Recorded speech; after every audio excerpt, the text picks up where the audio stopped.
What is going on, all? Welcome back to KvltDeFi. What an amazing video that was. This is a channel where we bring you the latest and greatest in innovations in tech in decentralized finance, quite specifically on Pulse Chain, and lately on BNB chain also, and really in the Dev Jacob ecosystem on Pulse Chain. And what we try to do on this channel really is showcase teams and protocols that really want to, exemplify what it means to be true DeFi, something which is really true DeFi, which we all really strive after, don't we? I mean, it's kind of our thing, it's kind of our wheelhouse, it's kind of what we're here for, really, right? DeFi all the way. We have a very, very, very special evening planned. I'm really excited to do this. This is the second meeting of the Dons, the leadership of the Mafia families on both BNB Mafia and on Pulse Mafia. I Googled the other day, what is it actually called when a group of Mafia heads sit down and actually have a meeting?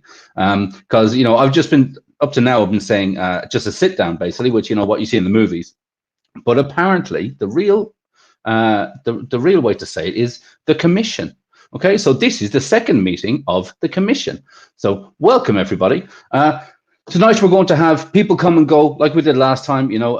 There's obviously, because we've opened it up to the leadership teams as well as just the Dons. So we'll be, be expecting a few people to be popping in and leaving throughout the evening. There's no real set time for this. We can go basically much for as long as we want. It's really just up until we run out of things to say, really. But I don't think we're going to get to run out of things to say very quickly, because there is a lot.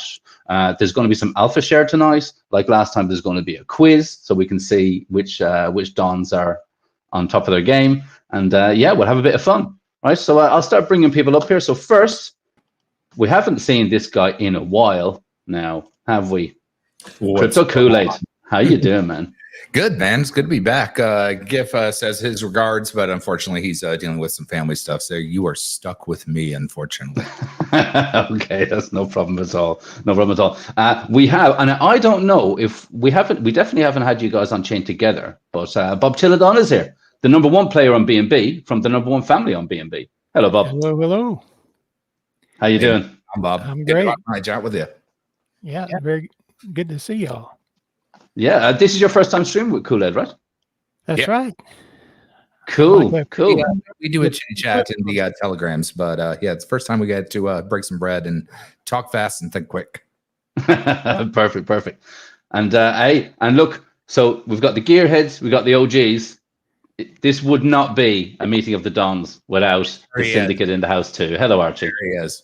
Hey, what's up, gentlemen? Hey, you're looking good, man. I liking the videos. Yeah, Thanks, they're absolutely rocking those videos. Yeah. I'm loving them. I appreciate it, fellas. Yeah, I'm trying to learn, man. I'm giving you good feedback. You're doing great. Everybody, yeah. I second that they're really nice.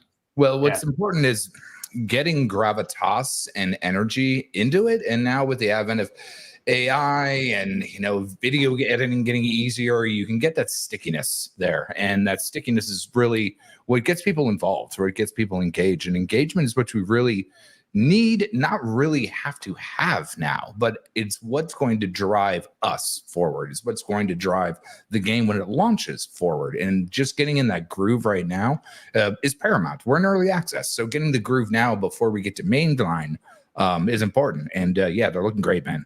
Yeah, thanks very much. I appreciate that. Yeah, I absolutely second that, Archie. They're absolutely great. I mean, I love sharing them, and really, I guess even if you notice, when we showed those videos the other day, actually when I was on with Ladybug, her community were like, "What is this? Like, what is this video?" Well, so we know that it's getting out there, and I mean, what fantastic marketing! Yep. Yeah, that was a great stream with Ladybug yesterday too, and it was really exciting to have her join our family on live on stream. That was awesome. I tried to sneak in there, but I didn't make it. No, but what I think is cool, right? And I said this. I think I said this to you actually separately, and I said to Jacob as well. I think it's really cool now that here we go. Oh, here we go. We got some of this. I think it's really cool now that basically, if you really think about it, right, the OGs now have someone in their family who actually has their own YouTube channel, right? They create their own content. Archie, you've got Ladybug now as well as Superman. right? And even though Superman, you know, he covers a lot of stuff, but I think Ladybug will be fantastic for you know, getting your content out there too. Absolutely. So I mean, yeah, I mean, so just it opens up so much. Like we can literally stream now with a bunch of different people from a bunch of different families, and not just, I mean, I love you guys, obviously, but you know, people that have their own channels, they come with their own audience too, you know, whether from their crypto history, right? And bringing everyone together now, we can start, everything is going to start steamrolling, I think. And speaking of content creators, boom, how you doing, Superman? Hey, welcome. There he is. Superman. Got more scared. My important was completely. Just wait a moment. Just 1 moment. You put the bodies over there. Thanks. Sorry about that. Had the caretaker come. I don't know. By caretaker, do you mean Wookie? Oh God! I have to say, I love all this going back and forth between all of you. I think it's great. I cannot wait until the game goes live. I cannot wait. Really about building community, right? And that's what is more defining about this type of aspect of crypto is the community and paramount networking that you get with a game like this. It's very Civilization, it's very SimCity, it's very Drug Wars, and because of that, the pay or the play and earn model gives that community and networking. It gives crypto also purpose, right? You're not looking at a 5-minute chart. You're looking at a 5-day yield that you're going to get from actually doing heist crimes or what's called random encounters in an actual game. And that type of stuff builds, you know, community. And it's a lot more than just looking at a chart or looking at ups and downs with the sub-ecology and economy that's going to be built. Yeah, I think that's very important, really, because, and I don't think we would have had this opportunity had the game gone live immediately, right? So just having that delay, as maybe frustrating as it is for some, and come on, you know, 4 years to build a video game. Like, do not give me. I get it, but yeah, I mean, everybody's ready to go, right? But I think the point here is that had we not had this delay for everybody to kind of get to know each other and have a chance to develop content like we do and to build a community, I don't think it would have happened the same way had we gone straight into a game launch. On top of that, it probably would have overloaded people with too many mechanics. Now, and if you're an avid Civ player or someone like that, I mean, you know what you're getting into when you're building or playing a game like that. But I think it gives people the time to understand the longevity of the entire ecosystem, and again to get to know people and have a good time. Absolutely.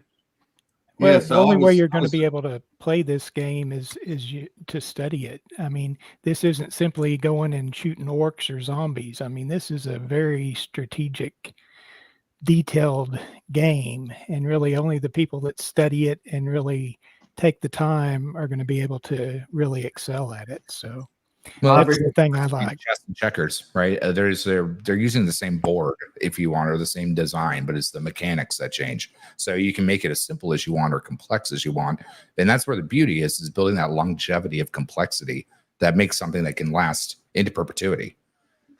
So are you guys trying to tell me that the game is not all about shooting bobs and luckies? Is that what you're trying to tell me? Well, it can be a little harder than that, I'm afraid. Duck hunt. You and Superman are going to have to do your homework on this one. Well, I was talking to the police chief with Archie earlier, and he agrees that there's a certain amount of protection that's required, and he's willing to do it for a certain amount of money. So we appreciate that. Big shout out to the police chief of Chicago and New York's. Looking good. Payoffs are in place. They're in place. Always survive, never get caught. That's what you want to do. Always survive, never get caught. That's right. Let's quickly jump into the chat here and see what we've got, guys. We've got a bunch of people in there. So Superman, that was before you come on. So yeah, hello, the director with the most powerful and feared allegiance. All hell, Don Capone, Archie. Fear is real. Shout out to all the directorate members out there. Appreciate you guys for being here. Okay, yeah, just message. Kool-Aid is saying hello to everyone. We got Logic Blast. Hello. Welcome. We've got Lord Montague Smythe. Hello, Tommy. Max Payne. Max, you haven't been around for a while. I've noticed on the last few streams. Either that or you've just been very quiet and watching in the background. Max is always watching. Logic Blast again says Archie be a stone cold killer. Fair enough. Check and check. That's right. Yeah, we've got Max is saying, wow, who's the well-read one in Cult family? Well, I am. No, and the missus too. We both have reading. Except this is only one of the libraries, actually. There's two. Logic Blast says, hey, Lord Montague. Hey, Crypto Furio. Haven't seen you in a while, Crypto Furio. How you doing? Hey. Thanks for being here. Yeah, thanks for being here. That's great. Crypto T-Share. Hello, everyone. We have Crypto Pride. The Untouchables are in the building. Wish I could join, but I'm at work. Hey, that's totally fine. Now, I want to say something, actually. Crypto Pride, when he got in touch with Bob, or they were communicating, literally it was only about 2 weeks ago, and they decided to join the Allegiance together. And I think as of about 3 hours ago, the Untouchables are now in the top 5 families over on B&B. Well done. Well done, Pride. Well done, Pride. Well done, Bob. That was extremely fast. Moving up with a bullet. Yeah. Yeah, I think anyone watching, I think that just goes to show, right? There's no such thing as being too late on this game, right? You can literally go from having 1 or 2 members to being in a top 5 family literally in a couple of weeks.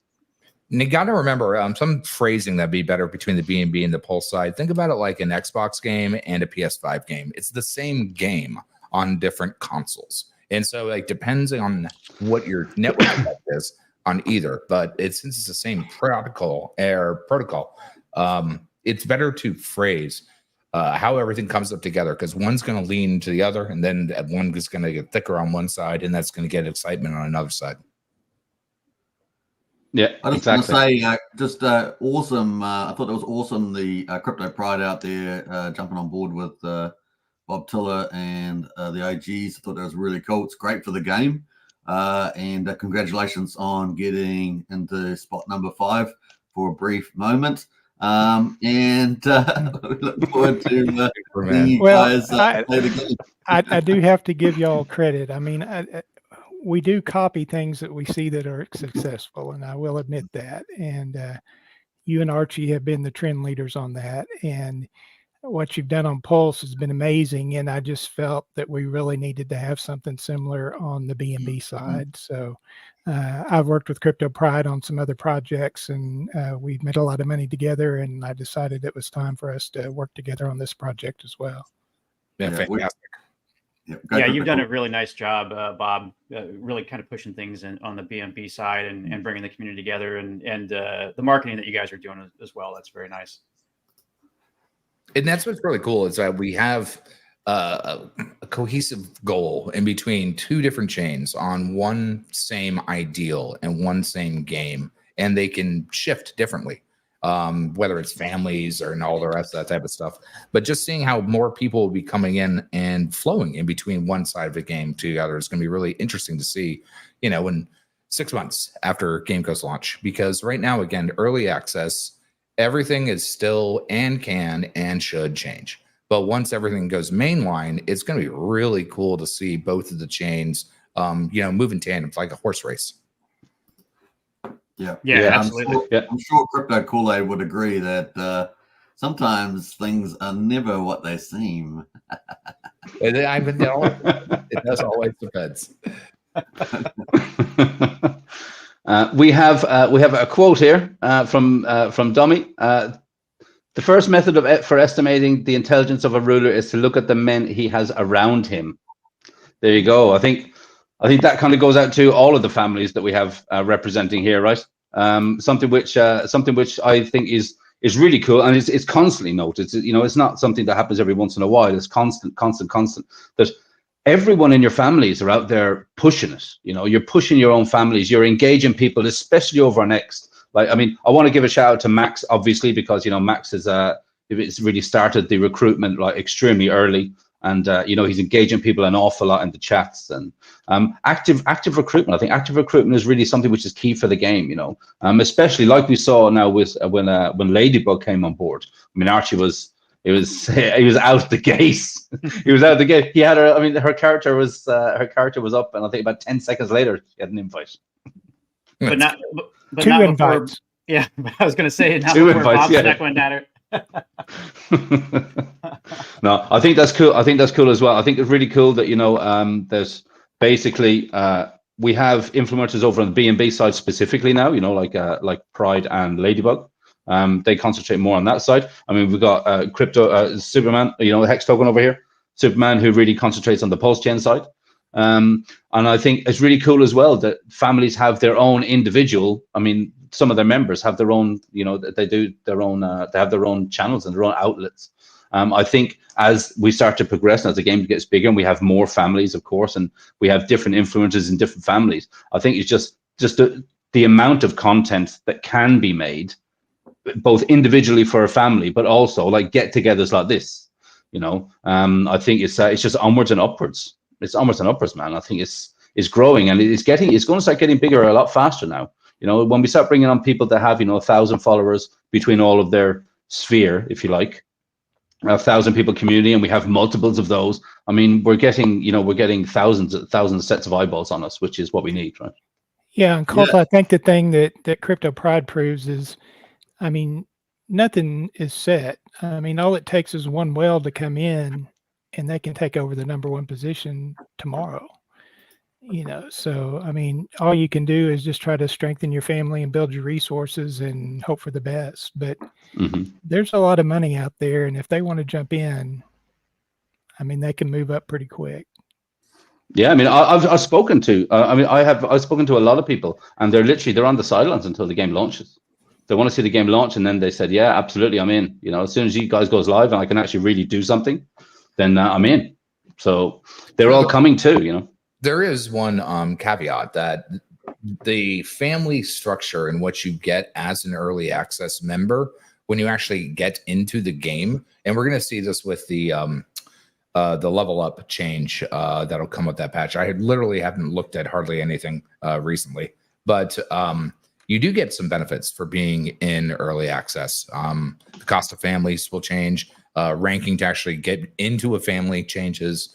There's a lot of different things that will inevitably happen, but I think I do understand that everyone wants to see the game live. Me as a game developer, I'd rather see the game done well.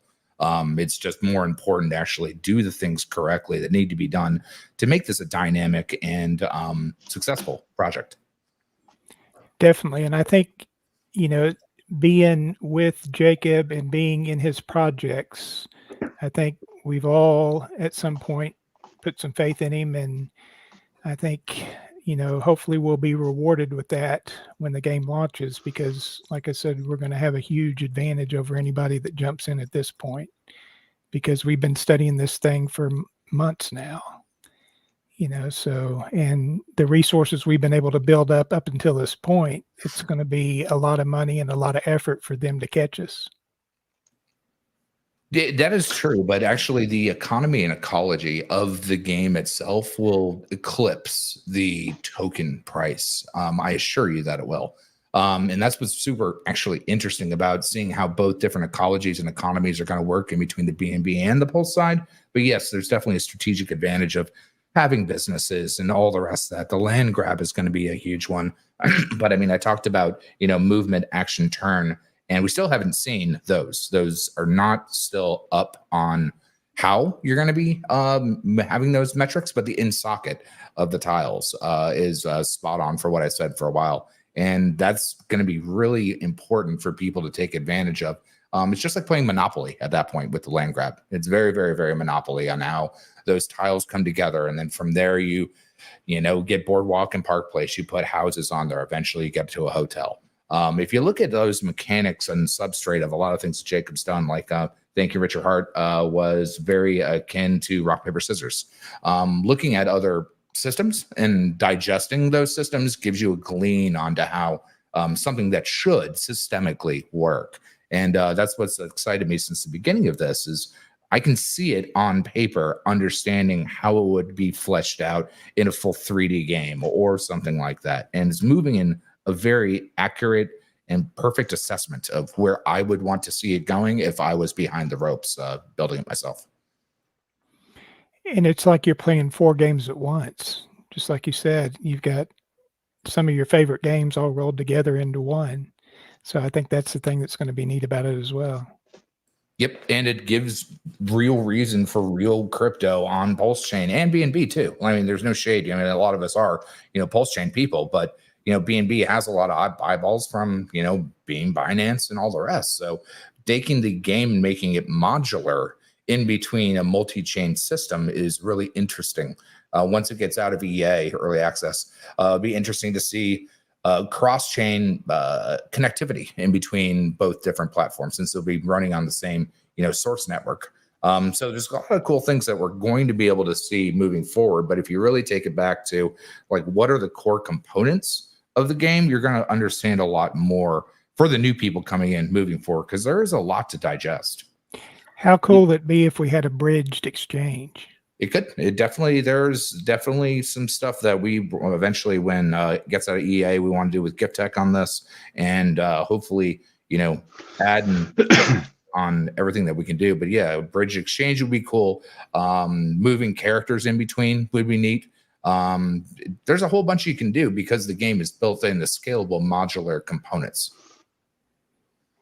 Yeah, just building on the land grab, it's really, I've been focused on the angle of a metaverse to come into Pulse Chain, which I think is kind of really huge. Mm-hmm. Yeah, I've seen that. And I like that too. I think it makes sense, and it makes sense to a lot of people that might not really understand exactly what Mafia is. As soon as you say it's like a Mafia Metaverse, there you go, boom, they know, And that's got real value in the market. I've highlighted that to my videos, and but I think that I really like the 3D artwork that I've seen, the early snippets, I should say. I'm sure KvltDeFi appreciates that. And I know that's going to be a big, it's going to take time for, I guess, for a lot of the artwork, because there's a lot of variance as well, right? Yeah. I mean, I know they have a Fiverr artist that they're doing, and it's good work. It's very good work. But I mean, remember, that stuff takes a lot of time. And but those attention to those details are super important for, again, the stickability of how the entire system will work moving into the future of how those things can expand, right? Because right now, think about it like a very interesting top-down game. But as things move forward, more animations, cinematics, different type of loading, you can do all sorts of stuff as long as you're thinking about it with strategic goals. And that's what I really am appreciating about what Jacob's trying to do, is it's achievable. Like, I can guarantee you it's actually achievable the way that it's being structured, but it is a lot of work. But yeah, the 3D art is definitely really cool to kind of be able to see. Yeah, I mean, with thousands of plots of land, I mean, it's going to be really neat to see the map just explode out, and with development, I mean, it's going to be just really awesome, right? It's going to be 100%. It's SimCity or Civilization or all the rest of that type of stuff. It's 100. And it's going to be fun seeing people boast about what they've built in the game and how powerful they've become. And obviously, it makes them a big target. All sorts of things like that. Becoming the industrialist for the city. Just the kudos for that, because that's going to be quite an achievement to get those sort of positions within the game. So I think it's really fun.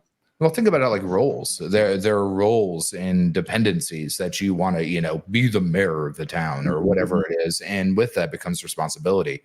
I said it, when maybe it was a 5-hour streamer in the very beginning, that the cities will probably have tenure on how well the city is being treated. And if it's treated well, it has more perks, or, in SimCity or Civilization, if your city's going down, everything goes to shit. Land is bad, yield is bad, all the rest.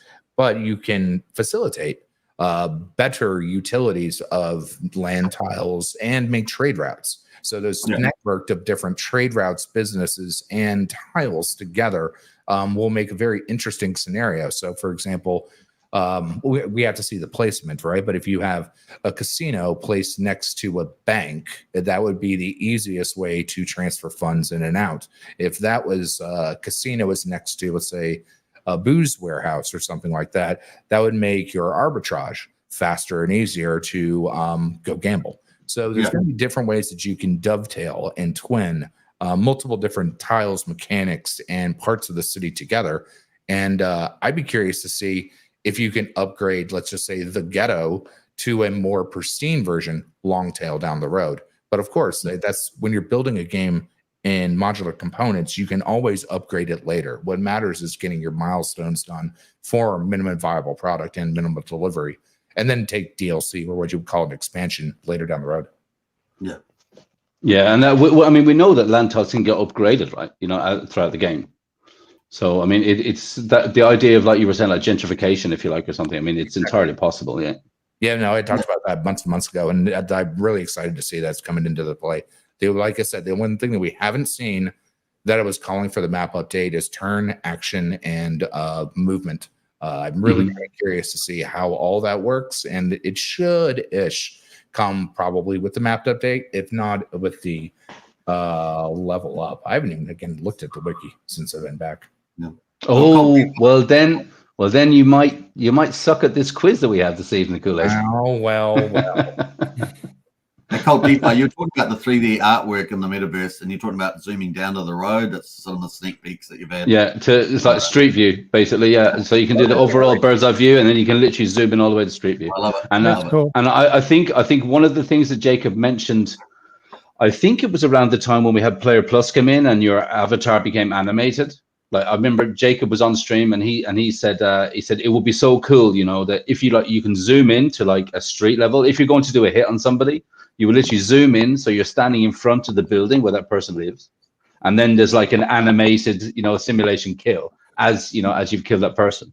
So if we can get down to that sort of level, you know, from a bird's eye view all the way down, then that for me is it's sold. You know, I'm sold on it already, obviously, because I think this game is really going places. I think it has so much potential. But if we can bring the animation part, the gaming part, like that, you know, and I know Kool-Aid is all over this. It would be unstoppable, guys. Well, it's something that we wouldn't want to lean into in the beginning. Again, that's the one thing with video games, is that it gets a lot of bloat, and that bloat costs a lot. It costs a lot of problems, it costs a lot of bandwidth, costs a lot of resources. But that's the thing about scalability, is that you can get there. Remember, Dope Wars and Drug Wars was just a text-based thing on a calculator. You know, the original, what was it? I can't think of the. It was a Grand Theft Auto 2, I think it was a top-down one. So it was very over the head. But eventually, you could have those cinematic moments where a camera could pan, and then it would actually do the kill, because we know what the avatars look like and all the rest. Yeah, I mean, Kool-Aid, you said that you haven't seen the wiki in a while. I mean, obviously you had Burning Man, and you moved and all the rest of it. So you do know about the exchange, right? About the exchange stage that's coming. I poked around really quickly looking. So it looks like what we're doing now, and I called it way back when, the cash in-game economy is going to eclipse the token price. I called it way back when. So if you now look at what the exchange rate, it looks like the exchange is going to let you now buy with in-game money to actually do your marketplace stuff. I assume get your wares that you would do from a shop and warehouse, pay for dividends or other wealth. What other things have changed when it comes to the actual exchange itself, besides doing the in-game currency as a supplement? So the exchange is basically going to be a way that you can get Mafia, bullets, health, helper bots, that sort of thing. You can get all of that into the game, and you can get them out of the game. There are obviously fees, like fees attached, which go to basically feeding the vault, keeping the game going. But it's really to bridge in and out. Obviously the only way you'll be able to bridge your in-game cash, blah blah blah, is to trade that through the exchange. You'll be able to trade it for your Mafia token, and then bridge the Mafia token out. But that's coming, right? And we know that when the exchange is coming, we know that that's when it's likely that bullets and health are going to be created as a token on the DEX. So we know that that's coming pretty soon. I can tell you all now that you're here. The exchange is basically going to launch in 2 phases, right? So one will probably be the actual physical bridge, and one will probably be the creation of the health and bullets tokens. And step 1 of the exchange is launching next Tuesday. Yeah, buddy. Woo-hoo! There you go. We're getting there. Yeah, we're getting there. Getting closer.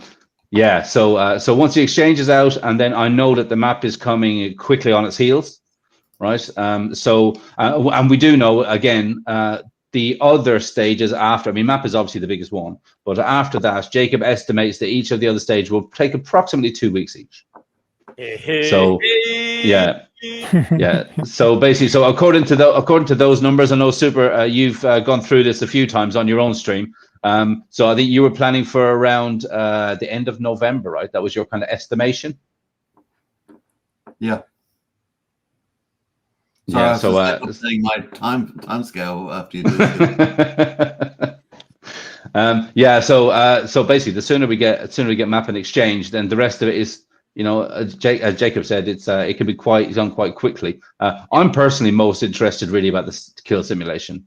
I want to see how easy it is and how time consuming it is to kill someone.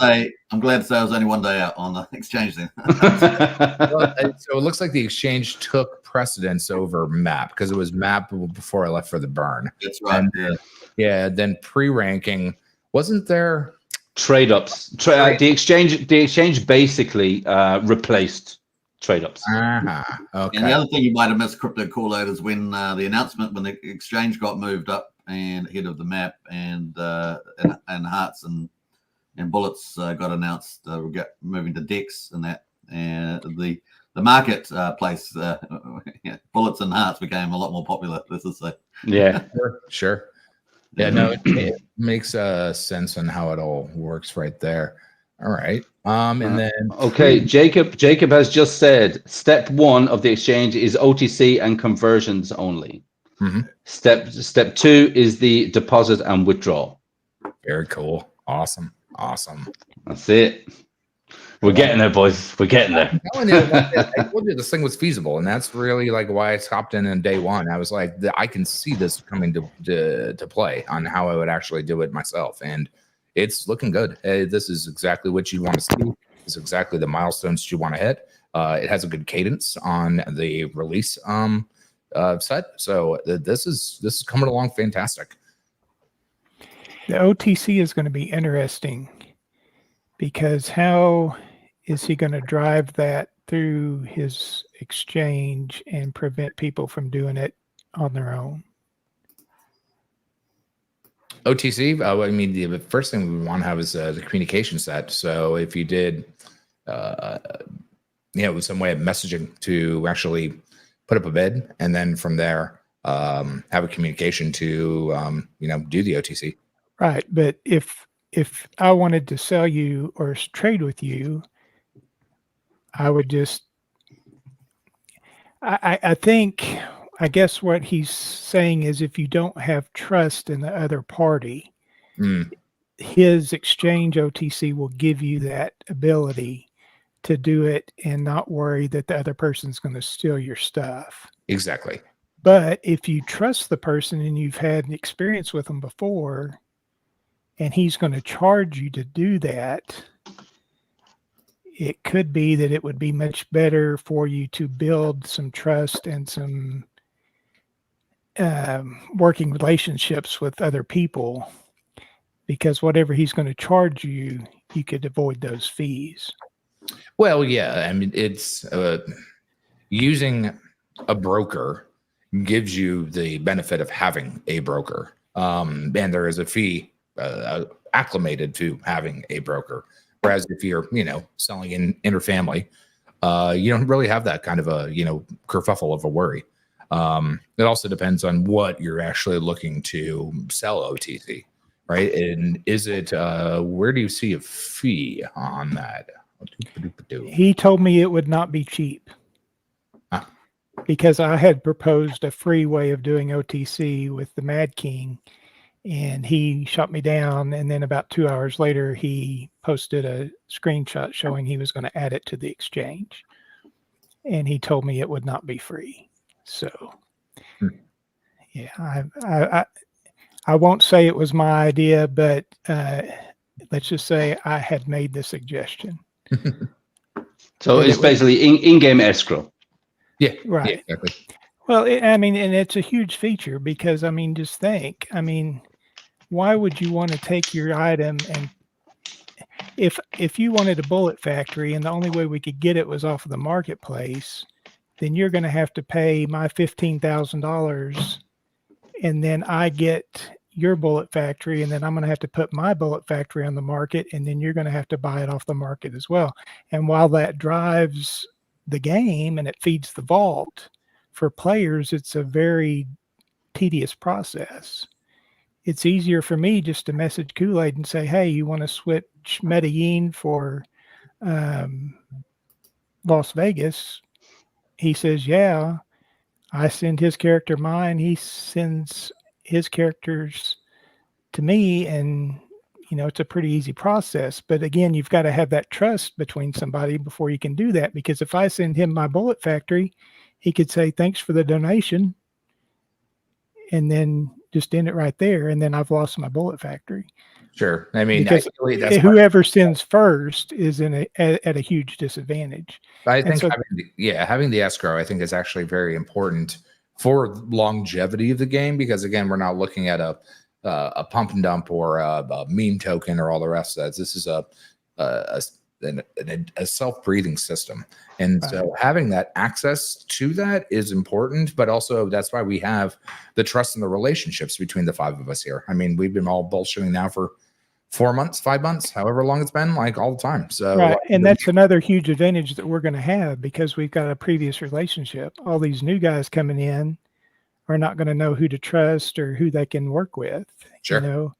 And with us being Kool-Aid and I have made deals on Pulse Chain. I keep trying to make some deals with Archie, but he keeps refusing my ideas. So eventually he's going to have to make some deals, though. So he'll break down eventually. Jacob is saying OTC will most likely be the most powerful for tile exchanges during pre-launch. Yep, exactly. Yeah, the whole land switch is going to be huge. Mm-hmm. And the other thing that I find interesting is what's to prevent me from going to Chicago and buying up all that land in Chicago? There's nothing. There's nothing. I mean, that's a whole different way of thinking about the game. I mean, if you've got 100 keys, why don't you go to your biggest competitor and buy up all the good land? All I'm going to say, Bob Tiller, is that there's actually, sorry, Archie, there's this. Things are not as they seem, Bob Tiller. Let's just say that much. Go, Archie, sorry. I was just going to say, I would say that it's not going to be a matter of just going to a city and snatching up all the land tiles. It's going to be random, right? So that is going to add, and going back to the discussion around how much of an advantage we have, I think really you guys touched on a little bit. What I think the single greatest advantage is just the networking aspect of it. I do think that there are material advantages to being in the game as of right now, but I think those advantages are going to be somewhat limited because you have to leave enough for new people to come in, right? And you think about the quantity of land tiles available. There's going to be about 11,000. Those are, I can't remember exactly what the dollar amount on those, but to buy the keys to open the land tile crates, assuming that they are random, which that would seem to make sense. That's going to be an awful lot of money going into the vault.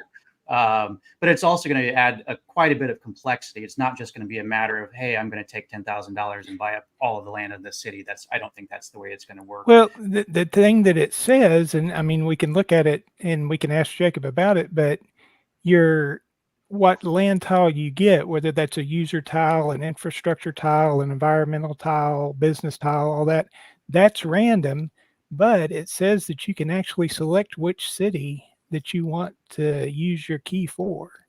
Yeah, I think, well, if that's the case, yeah, that's interesting. But like the environment tiles and there are certain tiles that are user ownable and environment tiles are not. But right, yeah, I mean, it's mainly the user tiles that that's the ones that you're getting, sure. And those are random.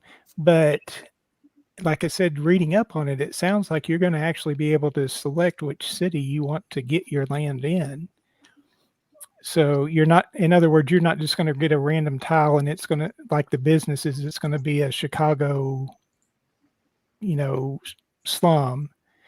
You'll actually get to pick, okay, I want all this land to come from Medellin. So that's the interesting thing I'm seeing, just kind of skimming through it, is if you that's going to cause real land grab wars. Right. If you get to pick the city, that's going to be huge. Yeah, that's still $20,000 though, right? I mean, assuming that the keys for the land tiles are the same. So right, and that's the thing is, why would I want to waste my keys getting land in your city? Yeah, you know, if you've got multiple cities to secure as well, and you've got your own, if you want to take a chance on investing in Chicago or some of our cities, certainly somebody can do that, but that's also predicated on us staying in those cities, which is not a guarantee. That was what I was going to say. I think you mentioned it privately to me, Archie, that we can move headquarters or move family nested locations. Yeah, it's interesting because when you look at the map update, one of the things, I think it's on the map update page, but one of the things that it mentions, it talks about the progression of being able to develop a tile up through different levels, right? Culminating in a hotel, but you can convert that hotel upon actual game launch to a headquarters, right? So when you think about that, I do believe that maybe Jacob could verify this. I don't know if he could at this time, but understanding that there's the land development component would probably come along with the map update is what it sounds like to me. So potentially, maybe once we start securing land tiles and that kind of thing, not only do we just secure those, but we can also develop them up to that ultimate point of being able to convert from a hotel into an HQ. Sure. And again, like I said, this is early access, and oh Lord. Yeah, and that's what we're looking at too with our cities is, we've got a lot of resources in a lot of cities that aren't necessarily Las Vegas. And so that's one thing that we've had to kind of discuss is it going to be best for us to stay in Las Vegas where we don't have a bullet factory versus setting up headquarters in another city where we've got a bullet factory and more resources. And if stacking those next to our headquarters makes a great improvement in our defensive capabilities, those are all things that you're going to have to consider moving forward. Yeah, I think there's several elements to that cost benefit analysis of whether you stay in your current city or not. Businesses, of course, are one of them. There's several others, right? I think those are all important. The one thing that we can be certain about is that all hell is going to break loose on this game. I think that's a fair statement. Yeah. I think land is going to be. It just adds a whole other dimension to everything that's going on. Well, I think what's also interesting is the whole raid spots I'm poking around right now. Because everything is technically PvP, but I think I was talking with Archie and some other people that if certain cities were not really utilized by families, that would be a good area to have a free for all, right? You go there when you want to hunt or when you want to duel. But the raid spots is a pretty cool adaptation. And to make and build more things into that, like we can actually nest and build like a networked fight club for those kind of things. Yeah, I always thought that was going to be like a cool gangs in New York type thing where one family stands on one end of the field and the other stands on the other and they just go at it.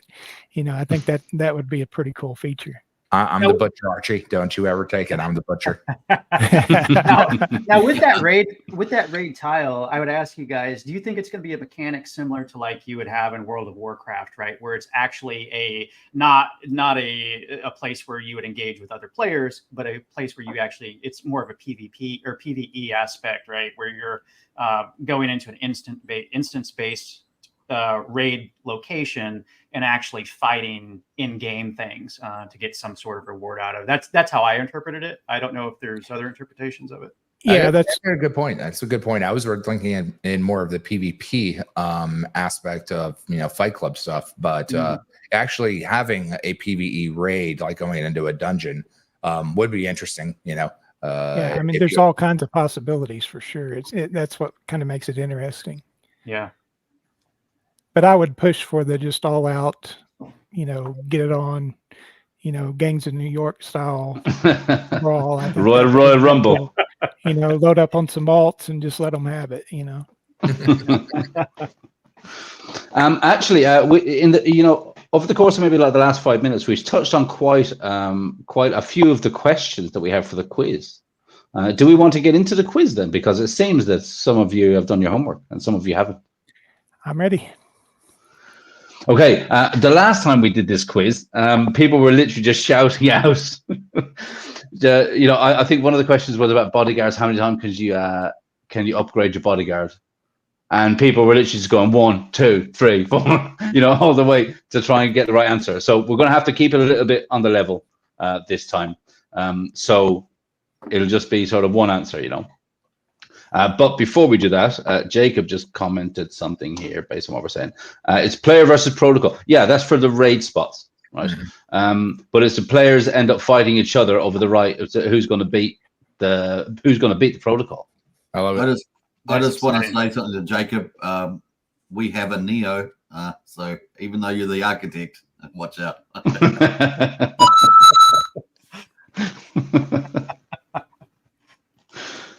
Okay, so let's jump into this quiz then. Okay, so question 1. All the information in the wiki is considered what? Live. To be determined. Well, yeah, early access. Okay, yeah, that's. But I think Bob pretty much got that one. It's basically it's temporary and subject to change, right? Yeah. So we know that because we have had some people who really, they're trying to hunker down on certain ideas, and I think Bob, we were discussing when we were on stream recently, and yeah, that was the first people need to have their mindset that things can change. And they should change, dead on. I'm telling you this, 18 years in game dev, they should change. Early access is early access. It's a privilege to get to see behind the scenes before something launches. I'm currently working on a game in early access, and if you are very allowed people can play, and we get our info from that type of stuff, but that's not the full game. And so it should change, and anyone that has any questions on it, come to me, because if they're not actually iterating on this stuff, it's not going to be fluid. Yeah, exactly. So question number 2, name one notification that will be relevant, which the service doesn't currently offer. The notifications that we're talking about. Communication. You're dead. You died. That is on there. Oh, what was the question again then? So the notifications that we just announced, the notifications in the wiki, name one that you would like to see that isn't on there. Oh, well, there should be a support system. Where is Archie? Do you know what, Bob? I think actually I'll give you guys both a half a point each. I think that's pretty fair. Harvard, San Diego. But actually a QA, I'd mentioned to Jacob that I'd really love to see a QA support system. So that way people can put tickets in and not overload him with messages. Yeah. All right, question number 3. Is Archie actually here? Archie, are you still here with us? Yeah, I am. Oh, perfect. Okay. How many times can a land tile get upgraded, excluding Family HQ? 6. Incorrect. 4. I was about to say 5. No, you guys is just pounding out numbers again. Does anyone actually know the answer? Has anyone really looked? I mean, Archie's pretty close, I have to say. I'm trying to work it through in my head here. I can hear the mouse clicking. I'm trying to work it out in my head. So I can hear the mouse clicking. Yeah. How many times can it be upgraded? Upgraded, yeah, excluding the Family HQ. Well, there's you have your rural,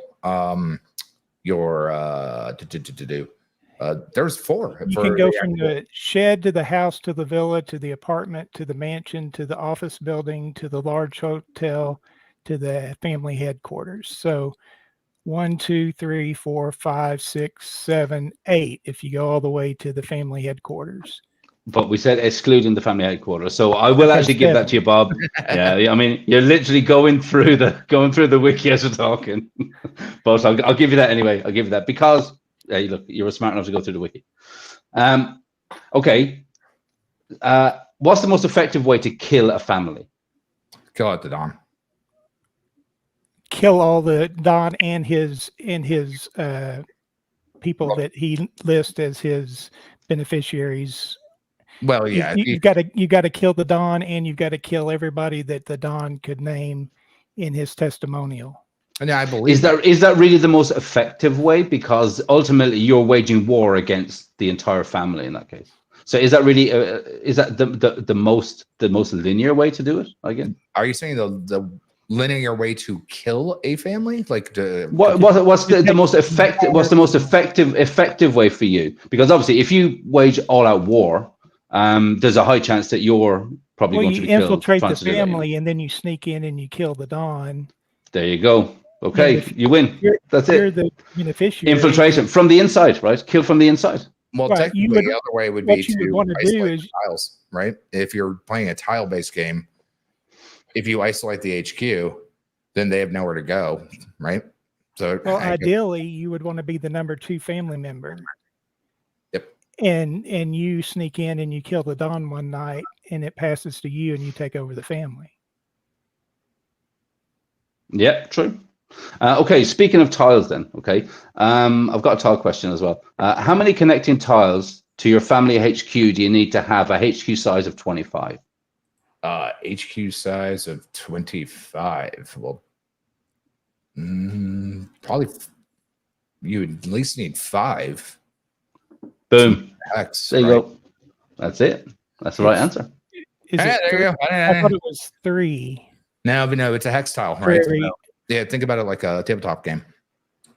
You see, now we can see the level of these questions already, and we've been submersing this game for months now. So again, that's exactly one of the reasons why I bring it back to.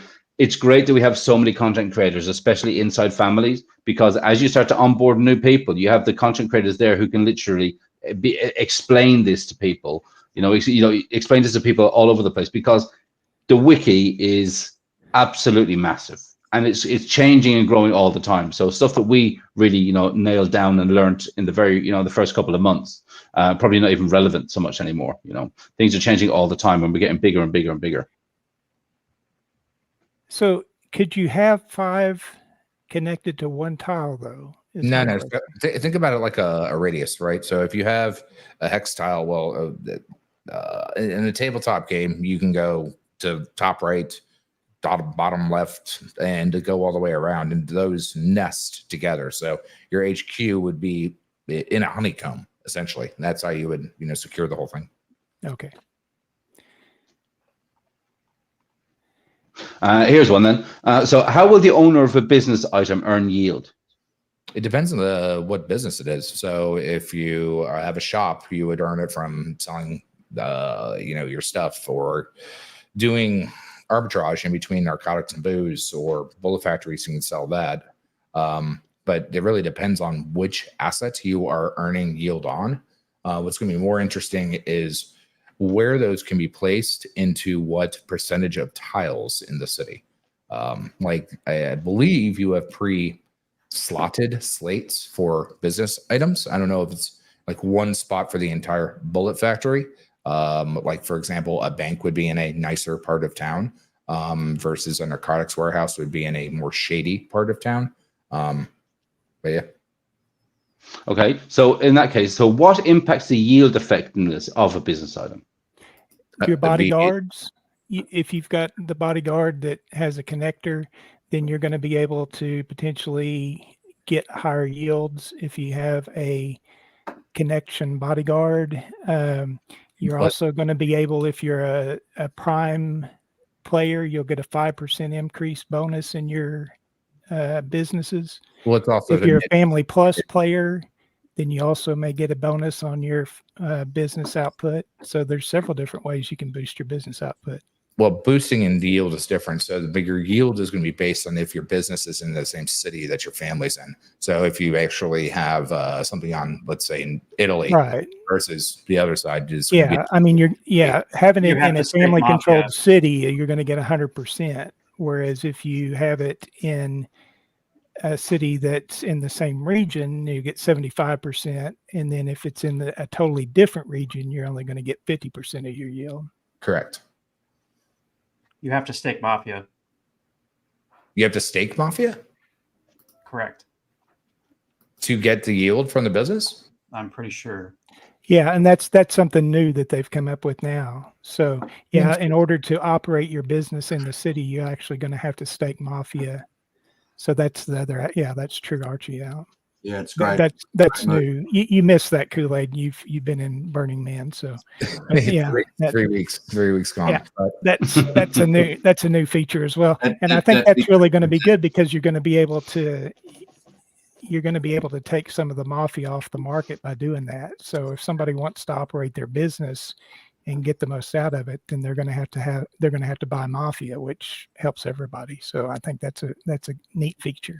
So I think that also highlights one of the most important things that kind of emerged over the last couple of weeks with the recent Wiki updates is the fact that the game that we know right now is not the game that we're going to be playing really even after the map update, and especially once it goes live. And what I mean by that in particular is that all of the family rankings right now, the player rankings, that is a very fluid situation, as we know, and it's not simply a function of inventory as it is right now. So I think that is going to be a very, very different mechanic going forward.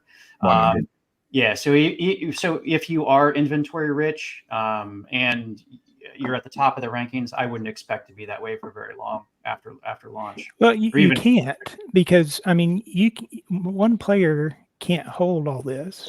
So you're going to have multiple players in multiple cities. And if you're holding multiple businesses in one profile, you're an idiot. Well, I mean, just de-risking. You're right, Bob. I think you're talking about de-risking from one particular profile, right? But I think also just understanding that this game, the way it's going to develop going forward is it's going to be really important to be active and to be actively maturing your players and your family. Having shells of profiles that are stocked up with inventory, that is not the way. That is not the way. And I would expect a lot of that to change. Like I said, and we know, like, if you want to smuggle, you're going to have to get a pilot's license pretty much. So you're not going to be able to just make an alt and have them start smuggling for you. They're going to have to build up to a certain rank before they're even qualified to fly a plane. Really? So, oh yeah. Where change that? Jacob mentioned that before.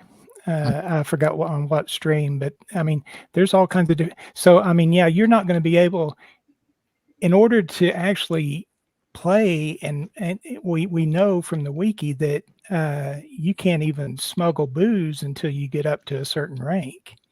So right. I mean, you're going to have to actively play the game. You're going to actively engage to do a lot of the functions, and that's the other thing. If you want to kill a Don, you're going to have to be on the Don's level to kill him.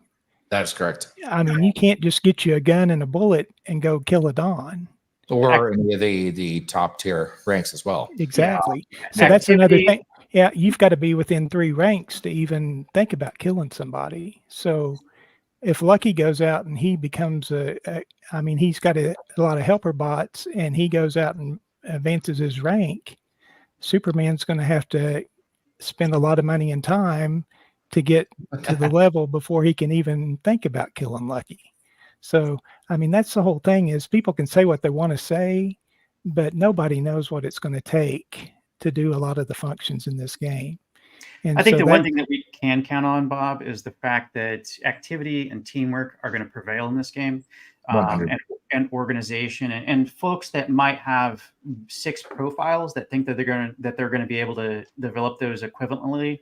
I think they're going to be shocked at how prohibitively expensive it will be to run helper credits and to keep those players active. And if they choose to do that, they certainly can. But I think people are going to have to make choices about how they're going to play the game and how they're going to develop. And that's going to have to be done collectively within the family or families, if you're within an allegiance, to really come out ahead in this. Well, it's Jacob, just with squads, right? You know, if you're going out, just like you would go do a raid in an MMO or something like that, you go out and do your heists or random encounters or all the rest of that. It's going to be interesting to see how all those are going to be allocated. But yeah, I do believe that actually leveling up the experience of your character is going to be a premium focus to go through the actual game. Now, granted, we're going to get that with the trade up or the oh god, what was it? To pre-ranking is probably where all that's going to be, displayed and rejiggered. But yeah, I think actually getting in the game and getting the experience and grinding through that is the reason why you have helper bots, why you have the experience metric, why all those work together. Though it is interesting that families can set their own rank of cost of experience. It doesn't actually show the actual level experience needed to get through ranks besides money. I know with the Gearhead stuff, we haven't worried about presetting any of that because it's early access. There's no worry about setting parameters. Exactly, and it's all going to change. And the other thing that y'all have to remember, and the thing that I've noticed just through my interactions, Jacob is making this to where if you don't have a family built of real people, you're really going to get penalized in this game. And so if you're a big whale and you come in and you think, okay, I'm going to make 800 alts and I'm going to have a big family, Jacob is purposely going to penalize you for trying to play that way, because the other thing that came out with the new update is you don't get your vault payments unless you have room and you built up enough land to hold your players. So you get 10 spots with the headquarters. If you've got 20 players, you don't get any vault payments until you build up. It enters vault suspension.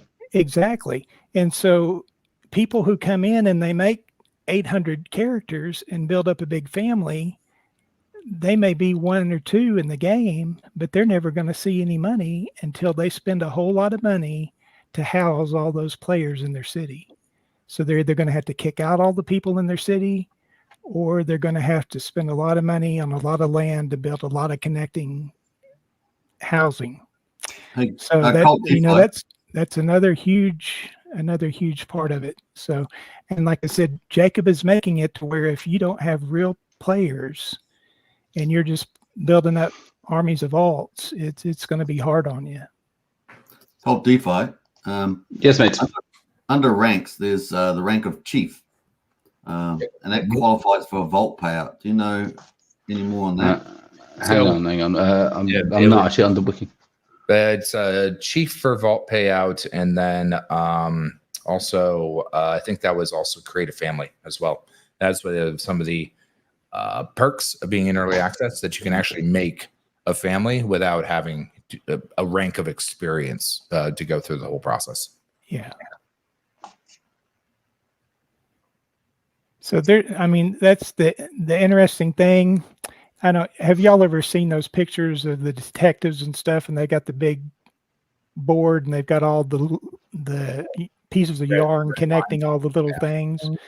You can't strategize right now. And that's been the frustrating thing, because just when I think, okay, I've got it all figured out, this is the best way we're going to move forward, Jacob comes up with a whole new update and changes everything. So you just kind of have to roll with the punches and don't necessarily kill yourself trying to strategize at this point, because we're still so early. It's just a waste of time, really.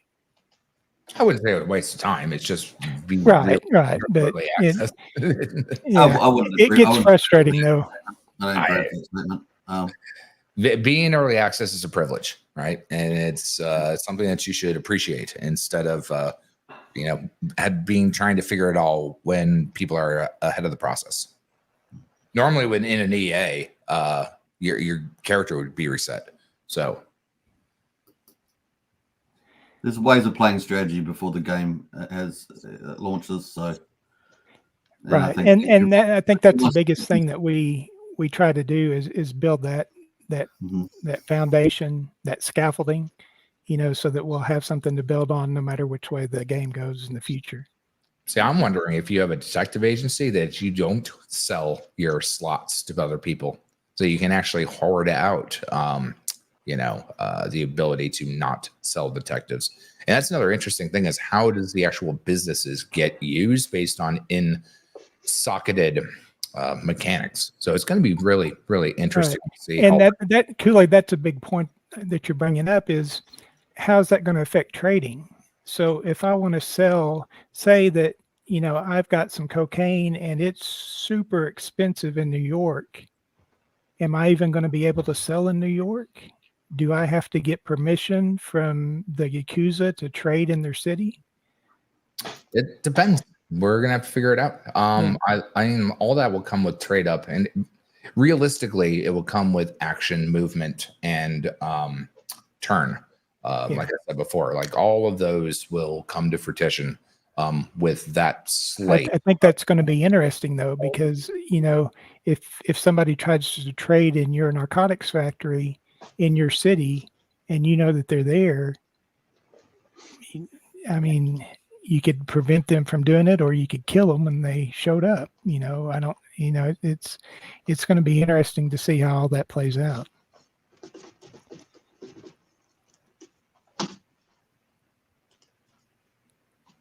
No, it is for sure. Sorry, I was just replying to one of the guys there in chat. Yeah, look, we know nothing is set in stone, but one of the things that the Kool-Aid is constantly going on about is that you can make a plan based on how games similar to this really work, right? So if you look at it from that way, which is basically what Kool-Aid has done since day one, he's looked and said, okay, we're going to get this, eventually we get this, eventually we get this, right? As long as we can keep that sort of frame, that sort of frame of mind, yes, I think this making strategies is really actually going to work. It should be quite simple. But then when we go down to the specifics, like you were saying, create a bunch of vaults, hoard all my offensive bodyguards here, my defensive bodyguards here, you're going to protect all the money over here, that sort of thing. Maybe that's not the ideal solution. But hey, these are the kind of questions that we can ask Jacob when we get him on, Yeah. I think Once there's a lot more you can do now. I would just say that much. Critical it. Sorry. Oh, I was saying that once we get more fleshed out, closer to launch, we'll do a big deep dive, and we'll just dive through the whole thing, and we'll just connect all the dots and go through all the mechanics. So that way, new people that haven't studied as much can get caught up to speed, and we can discuss how everything goes, because there's a lot of moving components, which is what I absolutely love about this whole thing. And that's what makes it really interesting to study these components. It's chess, not checkers. So or the game go. Well, and that's what I like about the thing too, is because we've got so many different people with so many different talents that are involved. I mean, you, Kool-Aid, are a huge asset to the community because you know this stuff in and out.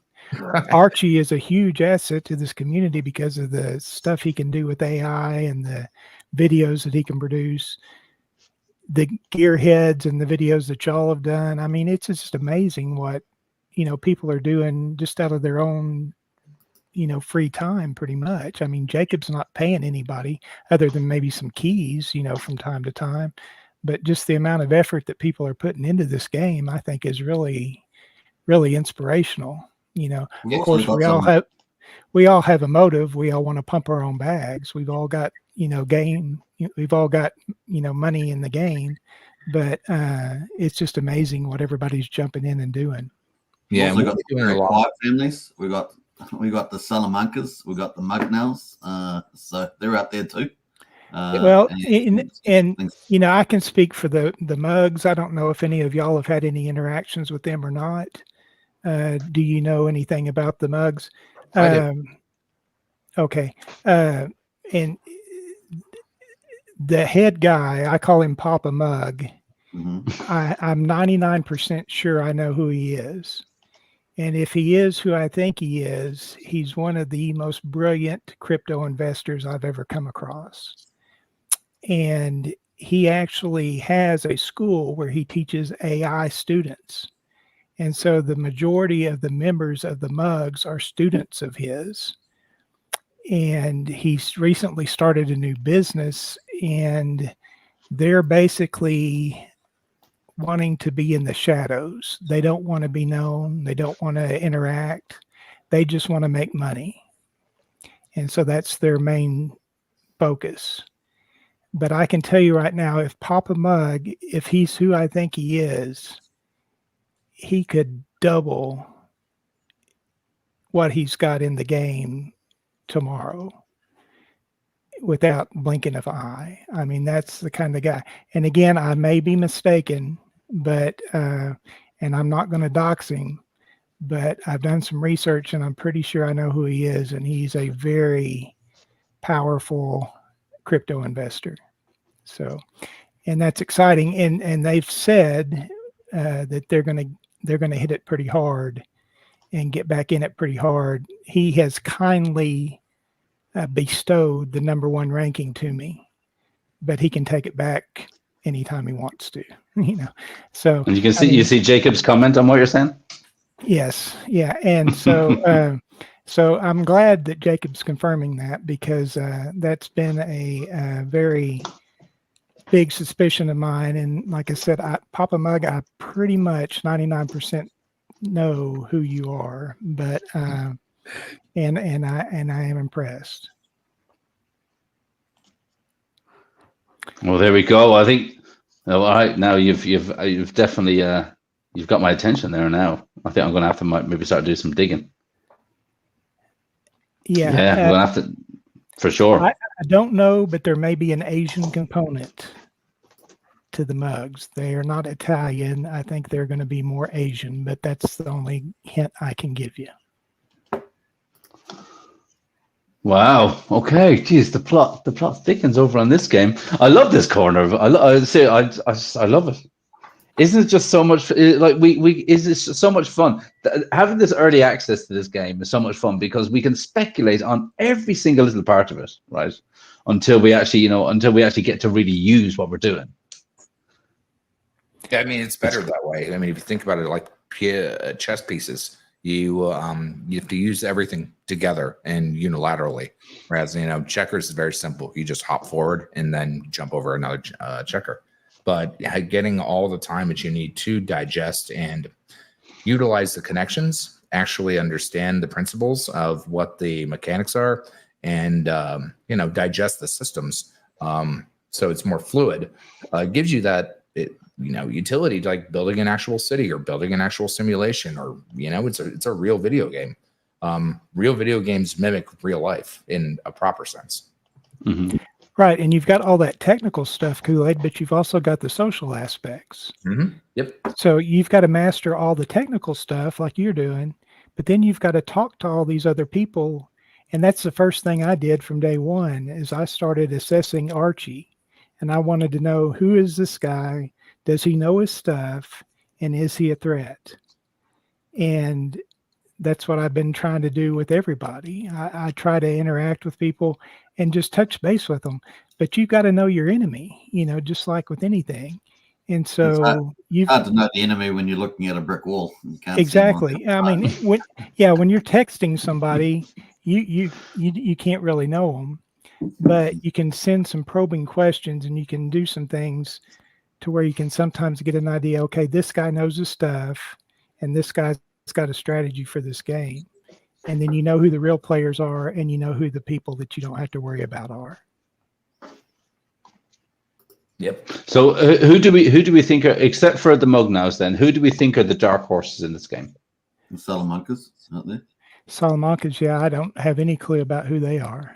Actually, I was talking to Hector, who was on with us the last DONS meeting. He said he'd let me know, but until now, I mean, he hasn't. He didn't confirm about being on here, so we'll have to wait and see. There's so many families that have not poked their head out. So I mean, there's just so many that. I mean, on the B&B side, you know, the Cosa Nostra in Palermo, I have no clue who they are, anything about them. I do know who the Peaky Blinders are, and I know who's funding them.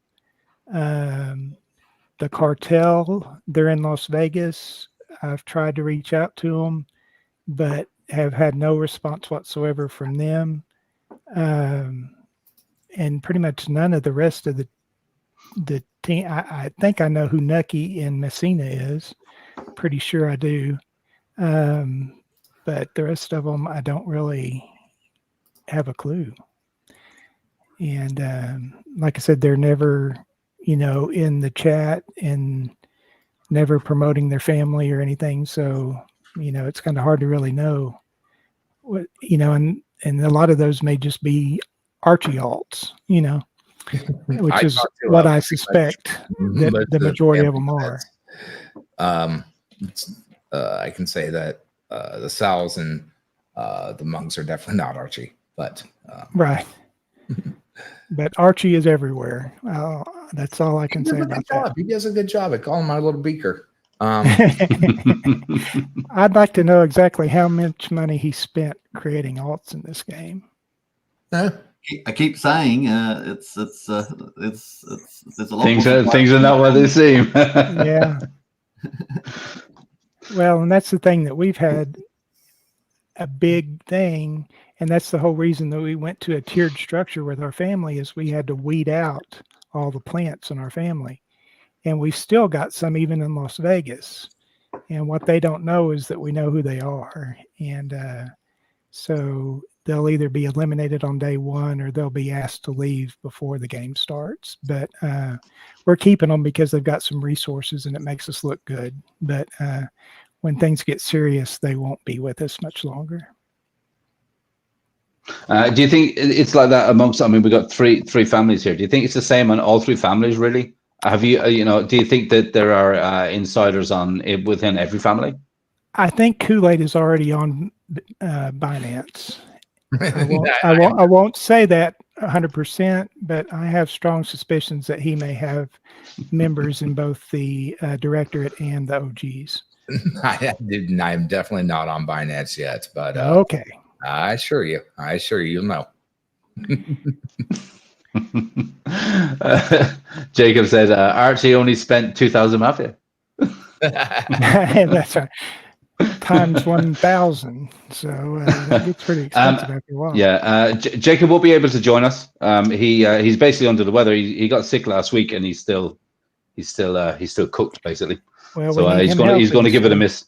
Yeah, that's right. I'd rather him get healthy than put himself at risk. But yeah, we need Jacob healthy. That's for sure. So get well soon. That's give you. Yes, definitely. Get well soon, Jacob. Get well soon. Big things coming. The exchange. Phase one on Tuesday. That's fantastic news. That's moving. That's moving and cooking good. And it's good cadence, good milestones. This is why this actually works well. Kool-Aid, where do you see the liquidity pools? I mean, is everything going to be on it's going to be its own exchange? Or is it going to be able to be transferred to a liquidity pool on PancakeSwap for BSC? Well, I haven't. Well, the liquidity pools on the tokenized system is going to be your Mafia, your bullets, or your health, right? And so but you can use in-game currency to get the Mafia token itself. So remember, the in-game ecology and economy of random encounters, heists, smuggling, races. People don't pay more attention to what races actually can do. I've got a pretty good inkling on the systemic based loop that's going to be pretty interesting. But that's a good one. Sending Jacob 300 health. Yeah, I'll match that for that's you. Right. Send him 10 50s. Gotta get rid of it. That's right. He can have all my 50 health. That's right. Stack them. Bob, when we were talking on stream last, I'm not sure if it was the one with Kool-Aid or the one we did just together, the two of us. And we were talking about when Bullets and Health go live and the LPs are set up, we're speculating on price. And you threw out a price there that got a hell of a lot of chat going on in the Telegram. Well, it's all speculation. What is the most rare thing in the game? Sorry, Jacob just said, right, I'm sending 600 back. I've analyzed everything in the game and what the crates have produced, and I'll give you this little bit of alpha. Okay, yeah, break it down for people, because really there was a lot of people that were of all the confused things about that you can get. We know right now that businesses are the most rare, right? There currently are 90 businesses available that have been opened in the game, and it's going to be 11 times 10, so 110 businesses are all that there's going to be. Besides the businesses, and this will be my quiz to y'all, what is the item that is the second most rare thing in all of the game? Of all the categories that you can get awarded. The second rarest? Excluding Mafia, because we know there's been issues with that. Right. Yeah, so well, it'd be the keys, right? Keys, we have to eliminate those two. So I'm talking, if you're looking at, I'll give you multiple choice, okay? Okay. Is it bullets, health, cars, bodyguards, or helper credits? Oh, probably the helper bots. Helper credits, there's only like 170 helper credits lots that have been divvied out. Do you know that how many 3,000 helper credits do you think have been released in the game on B&B so far? No idea. Less than 5. 9. 3,500 is 6. Yeah. How many narcotics factories have been released? On B&B, I don't know, 2. 11. Wow. Okay. So if you get the 3,000 helper credits, you've got something that's more rare than a narcotics warehouse. So just keep that in mind.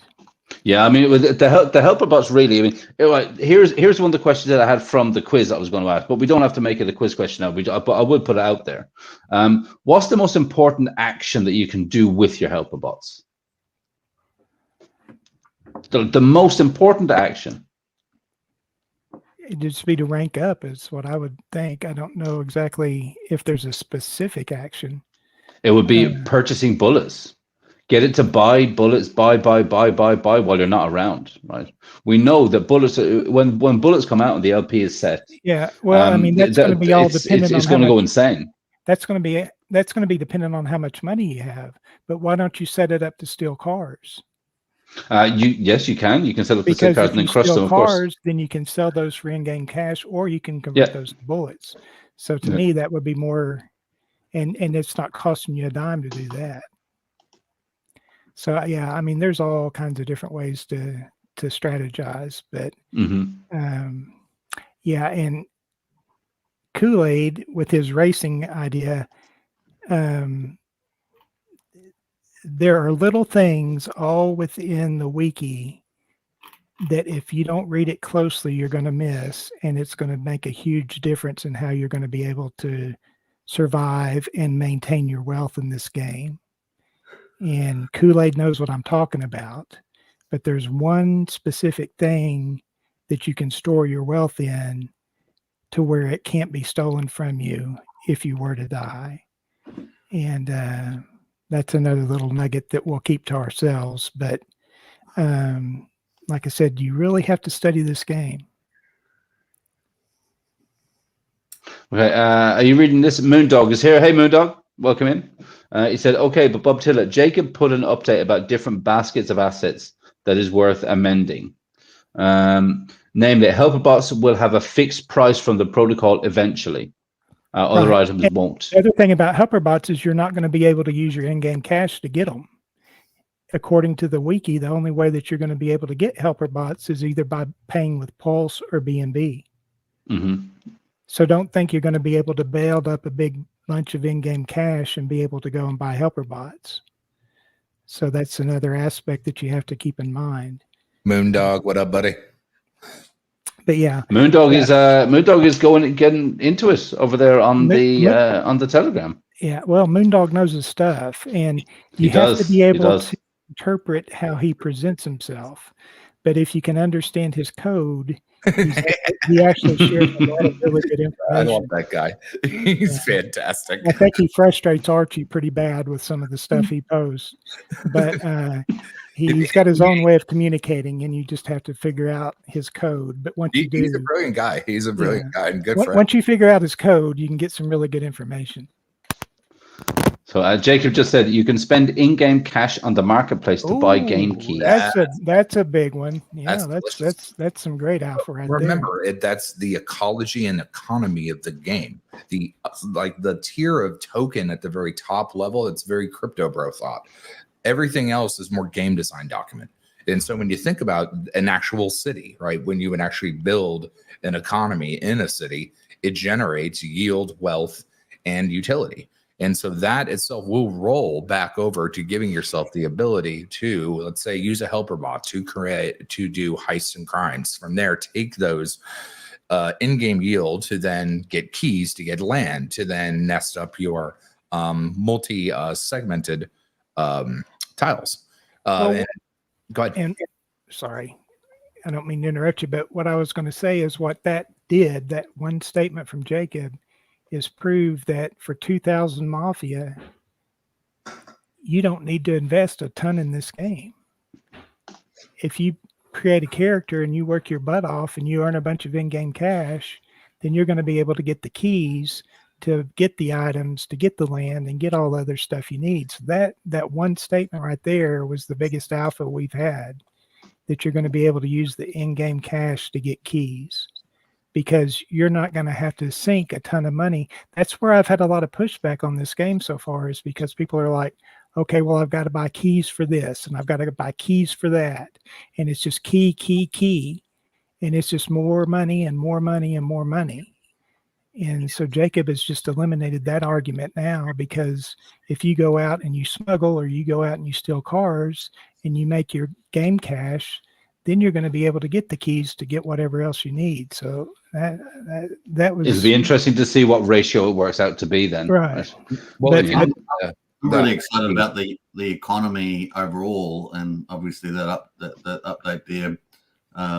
Just regarding deflation in the economy, everyone's a lot of people are looking at the micro picture. What can I trade this for? Can I make a profit? What can I do there? But the overall economy in the game is going to be absolutely fantastic. I love deflation things, but also not just deflation, but what other incentives in the game can be created through that mechanism. And so it's going to be a lot of fun to see that. Well, remember, Jad's the very first rank of nobody. You can do a crime. You can't actually join a family early access till you level up to thief, right? And then when you get to an associate, then you can actually do races. And races where you can steal a car, you can race it, you can make money, you can put bets on puts on that. You can take that, crush that down to bullets. But twinning all those things together, I would assume if it was DLC or something like that, the car that gets more race wins would get more pedigree or prestige, if you will, if that gets crushed down to bullets, because it's a well-known pony, like, a winner of the Kentucky Derby or whatever. Or the and you may be able to sell it on the marketplace at a much higher value, if you wanted to sell it for cash. So that's exactly right. That's why Jacob keeps constantly coming back to the fact that ranking up your character is pretty much the most important thing you can do in this game. Correct. Because it just opens up all the other doors. Right. To be successful, you're going to have to play the game. I mean, you can join a big family and you can get a little bit of bulk reward, but to really make money in this game, you're going to have to actively play and participate. Yeah, which is ranking up your character. Yeah. Exactly. As Crypto Kool-Aid pointed out, the Mafia love going to the races. It'd be great to see that evolution there. Yeah. Sure. It'd be nice. Over chain race on Pulsepot. Horse races. I don't know if y'all ever watch Street Outlaws, it'd be nice to have a Mafia cash days where we all get together with our cars and we just have a big drag race, and the winner gets the pot kind of thing. I think that would be a pretty cool idea. Yeah, no, absolutely. Superman, you are live in 30 minutes, is that right? Yeah, that's right. Yeah. Okay, perfect. Do you want to sit? Do you want to sit the link to your channel in the comments? So so people, anyone watching can get over there, because we have a bunch of people watching basically, but a lot of them will be over at X. So stick your link in there, and they hey guys, if you're watching and you don't really watch Hex Token, or you don't really know much about him, get over into his channel. He's live pretty much every day. I think 6 days a week, 5 days, 6 days a week, at 30 minutes from now o'clock, whatever that is for you.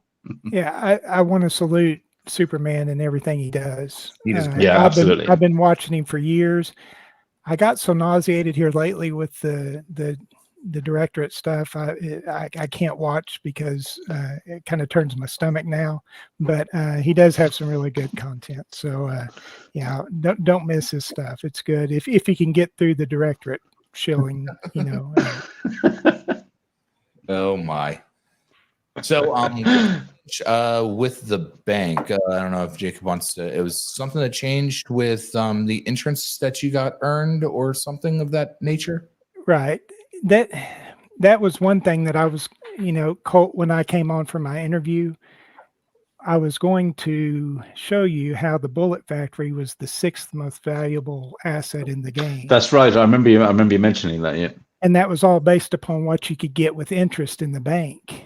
Yeah. Because if you had a cash producing business and you put that money in the bank and you were able to earn if you looked at the bank and how much interest it was paying, it was just an outrageous amount of compound interest that you could earn. And so if the in-game cash had any value whatsoever, you would far surpass your income by investing your cash in a bank than you would get from bullets produced in a bullet factory. Jacob recognized that. And when I asked him if the interest rates were going to stay the same on game launch as what they were in the wiki, he said no. And he said that the inflation would be too high, and that with the new exchange, that would all be modified. So what that's going to be, I don't know, but what is in the wiki as far as the interest payments is not something that Jacob felt would be sustainable to the future of the game, and he has adjusted that. So what is the actual change though? I'm poking around in the wiki, like I said, as we're Kool-Aid, he hasn't said, will there still be interest? Possibly, but it's not going to be near as high as what's in the wiki right now, is my guess. Oh, okay. I'm hoping we still get something, but what he had in that wiki, if you really looked at it and you did a compound calculator, it would just be a massive amount of cash that you could get within a month or two. Especially if you were putting 10 or $15 million in that. So I think he found that little bug. But for people that really understand compound interest and the rates that he was paying, the amount of cash that you could generate would just be phenomenal. So I think, like I said, with this new exchange, he's going to adjust all that. Like I said, early access. That's exactly how it should be. Right. And it's going to be better for the game because your cash is actually going to have more value. Mm-hmm. You don't want to live in Venezuela, where you're, just throwing the cash out on the street because there's so much of it. You want it to have some rarity. So I think that's going to be an improvement in the game structure. How do we really believe that with the smuggling routes that it's just automatically going to be cheaper, for example, to buy cocaine in Medellin just because it's Colombia? No question. Kool-Aid has mentioned drug wars. That's something I played forever. And we don't know. And that's the thing. We don't know how he's going to generate that. But we do know supply and demand. And that's a basic concept for any kind of a drug wars type situation, so if there is any kind of supply and demand dynamics, the prices are always going to be cheapest where there's a large supply, and they're always going to be highest where there's a high demand. So it would make sense that Bogota, Caracas, but especially Medellin, are going to be your highest sources of cocaine, if you want to be a cocaine smuggler. And then you also know that in this game, Las Vegas and New York are going to be your biggest demand. So if you're planning, and again, we've seen how far planning gets you in this game. It could be random, and the prices could change, and supply and demand dynamics may not be involved in it at all. But again, you're trying to position yourself in the best way you can. So now, again, just from experience, that's the reason we chose the cities we chose. Now, it could all backfire on us, and we could get stuck with not being at any advantage. But if it is a supply and demand economy, then where you place your cities could give you a huge potential boost in the game. So the one thing that's thematically basing items outside of location, ideally how I would handle that if I was building something is the tenement or the gentrification or the level of the city itself would dictate the supply, demand, and need of particular use case assets. So I wouldn't necessarily only say that cocaine is going to come from South America very well, or just say like only alcohol comes from Italy because of prohibition or some dumb shit.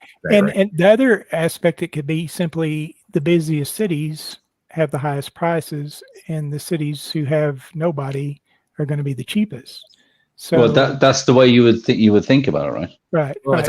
So in that case, your cheapest cocaine may be in Bogota where there's no family, and it may be the highest priced in Las Vegas or Chicago because that's where the most players are going to be. So, I mean, that's the other aspect that you have to look at.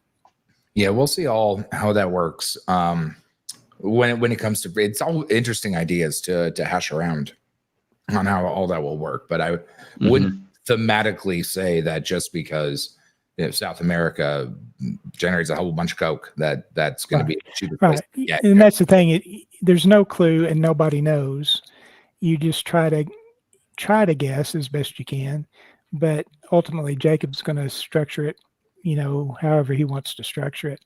But I just like you said, Kool-Aid, experience with other games, you try to translate that into how this is going to be set up. And whether that comes to fruition or it doesn't, there's no way to know. Yeah, I mean, like I said, the wiki is a living game design document, and as everything gets fleshed out and we go through the milestone sets, we'll go through and actually do another 5-hour stream and go through all the different components and how everything should work and nest together, because it's built as a simulated game and a systemically simulated ecosystem. All ebbs and flows on different parameters, and those are good. Like all of it is very, very, very good. Yeah, there's a lot of layers to this game, and that's really what I like about it. It's simple, absolutely. Like I said, it's not just a simple go shoot up a bunch of zombies. You're going to have to. You've got many, many layers and many, many gameplays, and it's going to be. I mean, if it's designed right and it's designed the way he's got it, I think we all see the potential, and that's why we're here. Yep, 100. Yeah, 100%, 100%. Okay, speaking, Bob, you were just saying that, right? Supply and demand, right? Supply and demand in this game is huge. Would it make sense then, further down the line? Now, I'm just thinking out loud. As well as smuggling booze and smuggling drugs, would gun running be an option for the future? I definitely think that. Not only that, if you look at what it was called a trade up, but that's now the exchange. I thought trade up was going to be the combination of assets, because the only 3 guns that have bullets are the lower 3. I'd like to probably see more weapons come into play. Then at that point, you can even look at the first. Nobody, right? You don't even need a gun to make a crime because you can't use the shop. you have to go hold up the kindergarten. Right. Well, and you probably don't need a gun for that. You can just threaten them. Guns. Pew, pew. Pew pew. He just run in there with a Molotov cocktail. Yeah. But no, like you don't even need a gun to start a crime, right? Because you can't use a shop till you're level 2. So some and more crimes will probably be added to the game. Like right now, it's a white list of random encounters, and that's good because you can add it into it, just like you can expand cities. Like who knows, we eventually could get a Los Angeles, or we could get Paris. We can be anywhere, right? So all of these things are scalable. Weapons can come in to have more scalability. There's already things that are in the wiki that are not in the actual game from the drawing of the crates, like different kinds of planes. So yeah, the Humvees and the jets, and I mean, there's all kinds of stuff that potentially could show up. Oh, I assured that they should, because once you get the asset lists into a set of arrays and you itemize, it's called a point system based on what they do, then you have more information to work with. And that's where it's going to get really interesting to see. Like, for example, like the Remington or the Tommy gun basically is the one that's going to be shooting a much amount of bullets. Like, well, if you have that, what is the splay of bullets that you can get out versus the 2 different handguns, right? Because I think there's 2 handguns in the wiki. Yeah, there's a Colt, which we've already got, and then there was another revolver that you could get. Sure. So yeah, it's going to be interesting because there's a lot of new dynamics, and that's what I was saying. Is what if you can trade 5 or 6 Colts for a rocket launcher, or some other major weapon? Then all these little $4 and $5 Colts that people are selling on the marketplace, they're going to be crying about later on because they're actually going to have a ton of value.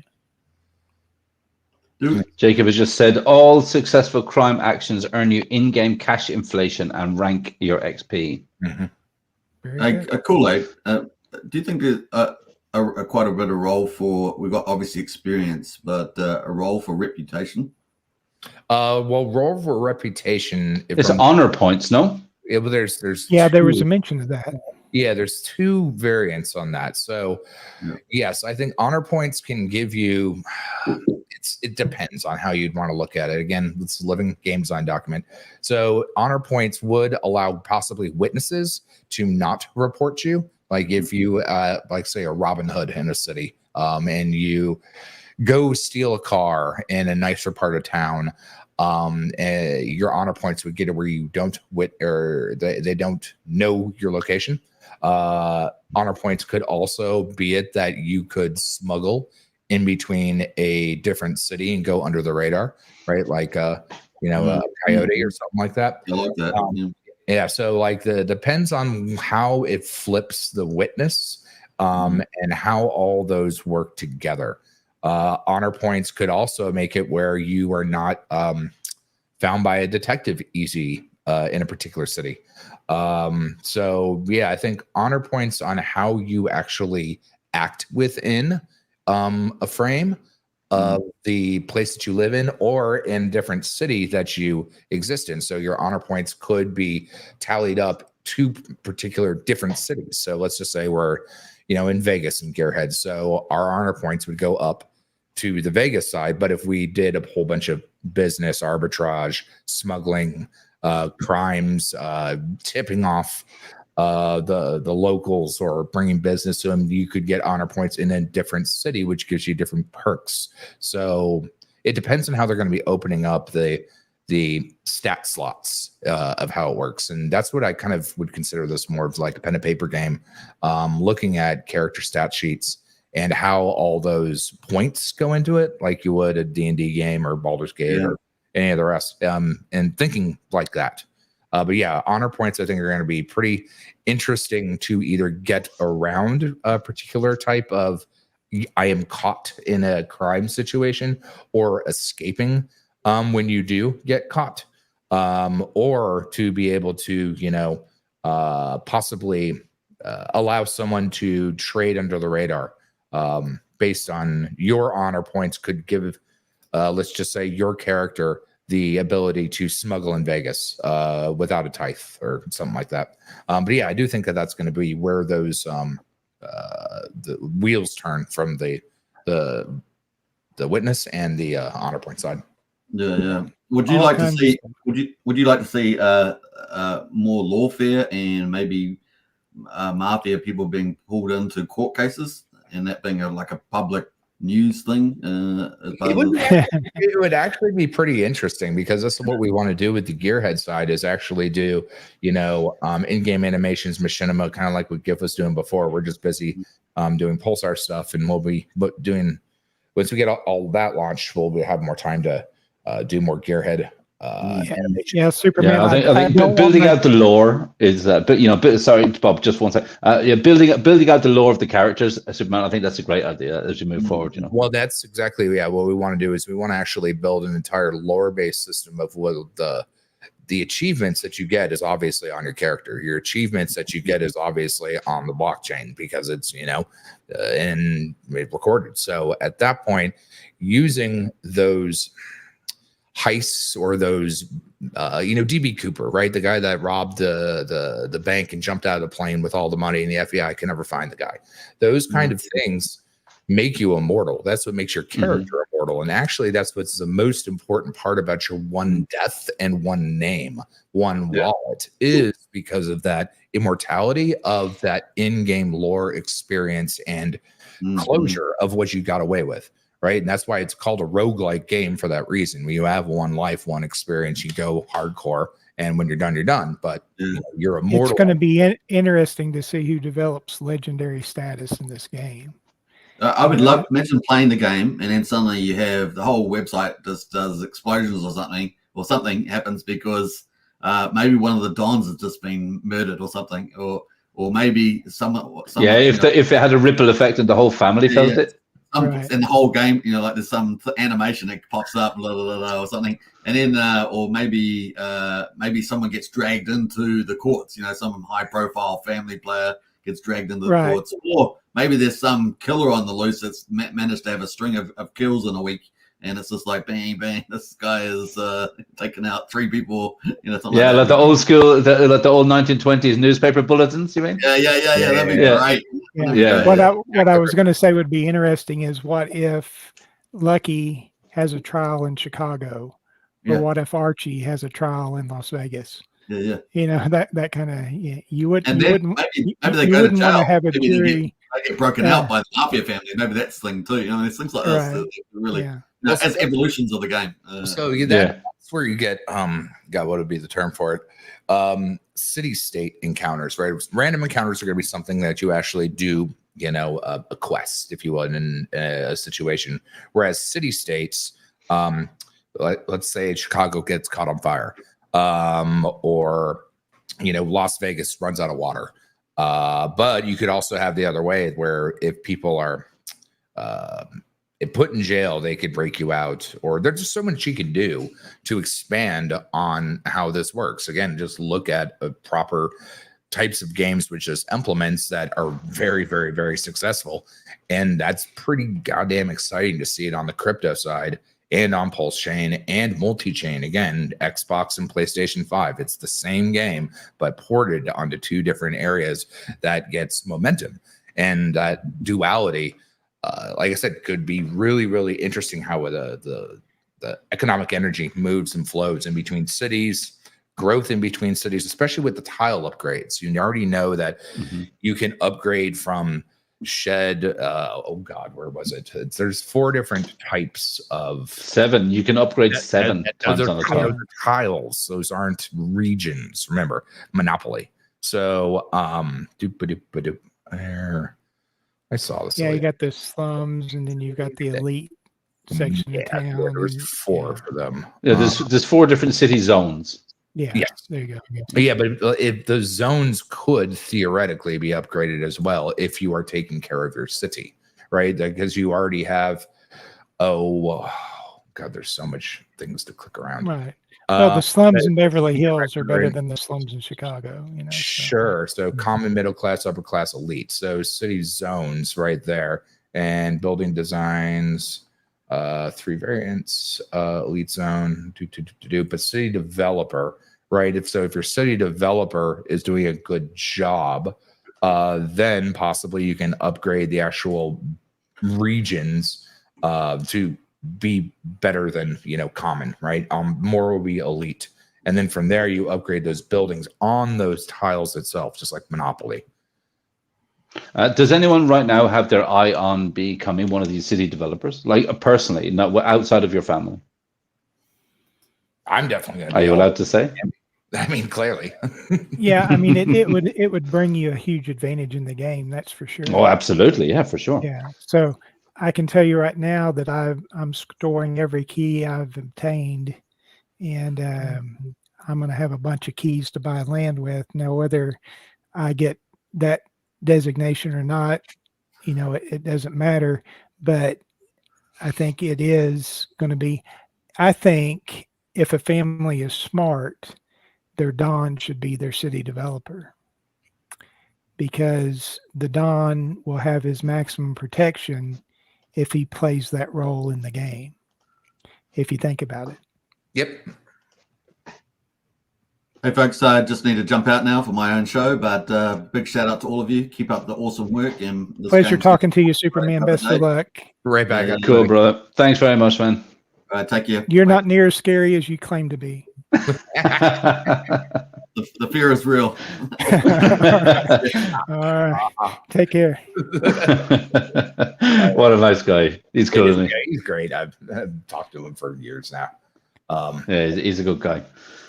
Yeah, so hey, there's some really big things coming down the line now, and I think the more we sort of hash it out, even, you know, we all talk about the fact that, you know, Jacob listens to what we're saying, and if there's something which is actually a good idea, he'll try and implement it in the game, and, you know, he's open to feedback all the time. And now we're at this stage. Now we're what, like 4 months in, let's say. We can, if we look back, we can see that a lot of it's actually happened. So the more we discuss and the more ideas that we have coming up in the future. I mean, cool. I mean, we're effectively all looking at you in this situation, you know, because you can see, you know, you're 12 steps ahead of all of us, right? Well, I mean, I've been doing this for, you know, 18 years, I'd hope. I hope I knew it. And, you know, I built a game very similar to this called Pimp back in 2011. 2012. Yeah, but realistically, a well-done game mimics real life, and actually it mimics life better than real life, because in a simulated reality, everything has to bloody work. In real reality, people are lazy.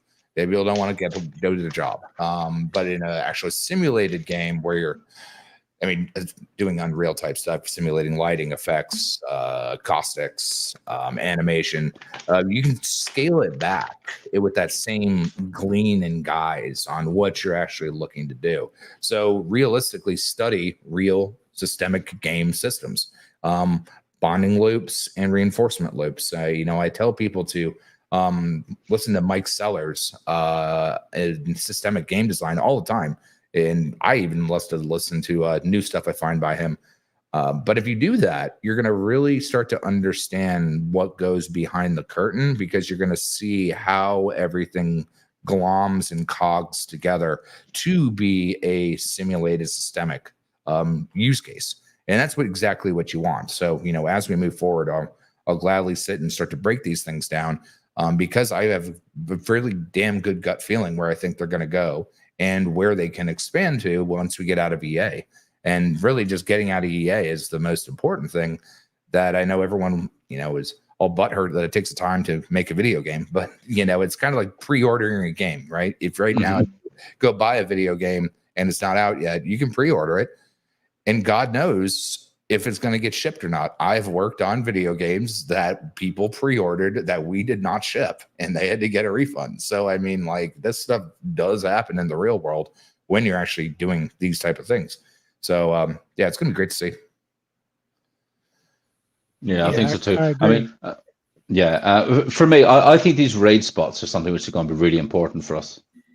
I like the fact that you can, go up and play against the protocol at the same time as playing against different users, right? So it's not exactly just, okay, my family is going to go after this, but it's I mean, you can, if you're dealing with like-minded people, you could go with, like, I could go with the Syndicate out and do a raid with them because, we're trusted members of trusted families and all the rest of that. And we could go and take advantage of that area because technically everywhere is PvP anyways, right? Because you can be killed anywhere in those things. Now, I think raid spots are going to have a different encounter weight of a city on how those nodes work, and based on if you are in that city, tiles, et cetera, et cetera, et cetera. But it's more, again, like Archie was saying earlier, like a PvE type environment. But it also could be, hunting time and the purge, where anyone can go in there and, mob up on anyone that you see. So risk reward type things. Yeah, 100%, 100%. Any parting words, gentlemen? We're literally, it's 4 minutes leading up to 2 hours. I think I'd like to cap it at 2 hours today, if that's all right with you. 2 hours. Yeah, come on, we can do 2 hours today. And hey, to be perfectly 2 honest, hours ain't nothing for crypto Kool-Aid. Yeah, well, that's true. Warmed up, yeah. That's true. Basically, about half of the people that I invited to be on today couldn't make it for whatever reason. So we could effectively even turn this into, we could make a part 2 from this, and literally continue on with the other half that they couldn't make it, and you guys are welcome to come back again. Because and I think a regular meeting like this, I think it would be helpful. 100%. That's why we decided to name it now. So now this is called the commission meeting. I like it. I like it. But no, any stream that you're on, I'm always by your side, bud. Because I will be too. So yeah, I enjoy it. It's fun to bounce ideas off of people, and especially people who have a lot of knowledge. So you can't beat that. Cool. Guys, so if you are watching us on Twitch, do us a favor and like us over on X and like us over on YouTube too. Basically, I can see we've got quite a few people here watching us on X. Thanks very much for that. Please really retweet this around every morning when you open your phone. First thing you should do is search hashtag Mafia and retweet, and retweet every single thing that comes up, and engage with the guys in conversation. We know that comments help the algorithm do its thing, right? And that's what we want. We have a bunch of new influencers that are joining the fold. Now they're going to start producing content as well. They're going to start playing the game and showing you their own strategies and their own gameplay. I will be jumping on with them. They'll be jumping on with me. We'll all be jumping on together. And there are more people coming down the line, right? The conversations are happening all over the place. There's a hell of a lot of people coming on. Pride. He's making some moves. Yeah, he is. Hey, considering that in the last 10 days, he went from one of the lower ranked families, literally, I think he was probably like one of the last, and now he's ranked number 5. That goes to show you that it can come out of nowhere. Actually, as we were saying about these raid spots, right? There's nothing stopping a bunch of people to get together and regularly do these raid spots and then say, do you know what, why don't we just start a family, because we know that we're all good at what we do, right? So you need to watch out for that type of thing coming down the line as well in the future. On Monday, anyone that is interested, I will be on with Stu, man, from Signum Oracle. Big stream coming up. Stu's going to be jumping on the channel, and we're literally going to be talking about the Oracle, what it means for Postchain, and more specifically, what it is going to mean for the Dev Jacob ecosystem of projects on Postchain, right? Because we know the casino projects absolutely need this Oracle. We know that Mafia needs this Oracle, right? The RNG implemented Mafia. I honestly believe that Mafia is realistically probably going to be the biggest user of the Signum Oracle on the whole of Postchain. Yeah, Oracles are going to be huge. It looks like Liquid Loans now is starting. Yeah, Fetch is in testnet since yesterday. Yeah, they started that. So hopefully we'll get some good Oracles. That's one thing that Postchain needs for sure. 100. Yeah, Dude's a very good friend. Absolutely. Great guy. Yeah, you were saying that, cool. Hey, if you want, man, you're more than welcome to hop on with us. Definitely. It'll be cool. Definitely. Yeah, it'll be cool. I'll give him a ringling over the weekend too. But yeah, definitely. Just send me the info and same time-ish. Yeah, it'll be the same time. No, it's a bit earlier actually because we're both on UK time. It is going to be 2 hours earlier. So what? You're usually 5:30, I think, or 5 o'clock. Yeah, about so 3. it'll be 3 o'clock. Yeah, it's just a couple of hours earlier. Cool. If I'm at work and don't have any meetings, I will definitely be there. If not, I'll catch the replay. I'll be in the chats. Replay gang. Cool. Excellent, guys. So listen, do me a favor. Share this around. Let everybody know. If it's a thing you want to create a character, it is so effing easy to create a character. It costs you 2,000 Mafia, which on BNB is literally like 60 cents. On Pulse, it is around $1.50, I guess. Create a character. Jump into the Telegram chats. You can see them down below here. They've been going the whole time. Jump in over there. Engage with the community. Get a character now because it's never going to be cheaper. And when the game goes live, that may be all the investment you have to make. Yeah, exactly. And do yourselves a favor and start opening some of these crates. I can literally see here, I got a notification about 3 minutes ago that Ice Pick Willie, member of the Syndicate, just bought the slot machine in Chicago for the Syndicate, I'm assuming, and he got it for $750. That means that somebody with a $20 crate opened that up. $750 for $20 seems like, you know, people are already making money on Mafia. I can tell you right now, Escargot is going to fund his kids' college fund with what he's selling. Escargot is from what we've got so many business items in the last week. He's going to be able to fund his kids' college fund. We've gotten 2 bullet factories from him, and we're going to have the casino in Las Vegas from him as well. Oh, cool! That's fighting talk where I'm from. Yeah. So yeah, it's yeah. Again, it's all about building relationships, and it's all about coming to understandings. But I can tell you, he's given us some really good deals, so we can't pass them up right now. But he is making a lot of money. Cool. If someone wants to reach out to the OGs, how do they do it? Mainly just get in touch with me on Telegram. Pretty much all of our stuff is through Telegram. I am Pulsation Nation. It's Pulsation with a Z instead of an S. Pulsation Nation on X. You can get me there. But pretty much those are our main 2 areas is Telegram and X. Those are really where we're focusing our efforts right now. Cool. If someone wants to join the Gearheads Kool-Aid, where do they find you guys? Just shoot me a message, and pretty much we'll eventually get our whole recruiting arm. Like I said, we're kind of busy on the Pulsar stuff, but yeah, just send me a message, and we'll get you situated and in there. Perfect. Guys, really, thank you so much. I will catch you both in the green room in a second. But hey, everyone out there, like, subscribe, really do your homework on Mafia because this train ain't slowing down. It really ain't. Thanks for getting this together, Colt. It's always fun. Definitely. No worries. And I think we are clear-ish. No. I think we are. Yeah, it says live still on my side. Okay, end stream.